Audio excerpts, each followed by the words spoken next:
kilimo cha umwagiliaji na zaidi ya miradi 700 nchi nzima. Na lengo la serikali ni kuwa na kilimo cha uhakika. Tunaendelea na miradi mikubwa ya umwagiliaji nchi nzima. Ikachagua mikoa 7. Mkoa mmojawapo ni Ruvuma. Na ikachagua wilaya 2 tu. Wilaya hii ya Nyasa na Songea DC.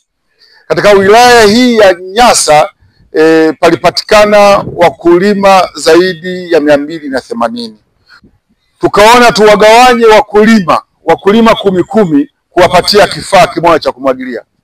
Kifaa kile cha unyunyiziaji wa maji kina uwezo wa kumwagilia eneo la heka 1 kwa saa.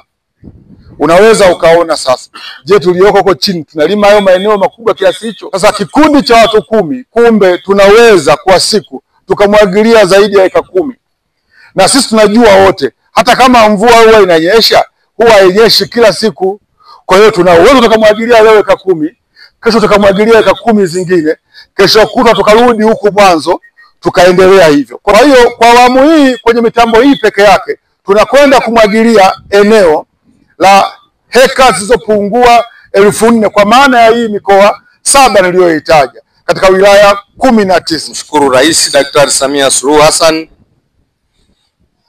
kwa moyo wake wa kizalendo na dhamira ya dhati ya kuboresha huduma za kilimo. Kupatikana kwa vifaa hivi vya umwagiliaji ni matokeo ya maono yake Mheshimiwa Rais kuhakikisha sekta ya kilimo inakuwa kwa kujikita pia katika kilimo cha umwagiliaji ili kuhakikisha nchi inakuwa na usalama na uhakika wa chakula. Mashine hizi zitakuwa mkombozi katika kipindi kile ambapo mvua zitakuwa hazipo. Sisi tutaweza kuendelea na shughuli za uzalishaji kwenye sekta hii ya kilimo.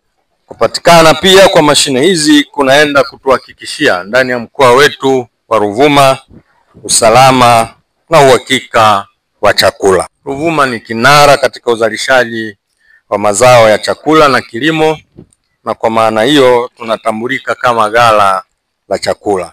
Kwa hiyo vifaa hivi vya umwagiliaji tunavyopokea leo vitaenda kusaidia na kuongeza uwezo wa wakulima wetu katika uzalishaji wa mazao ya chakula na biashara wakati wote bila kutegemea mvua. Majina naitwa Helena Galus Kawonga.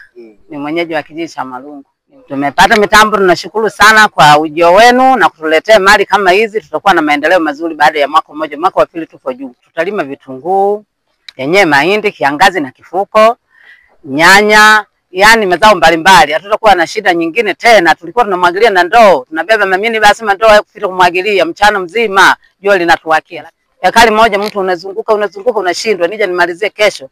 Lakini kwa saa hizi tuko vizuri. Mpaka mwakani mtakavyofika, tumeendelea.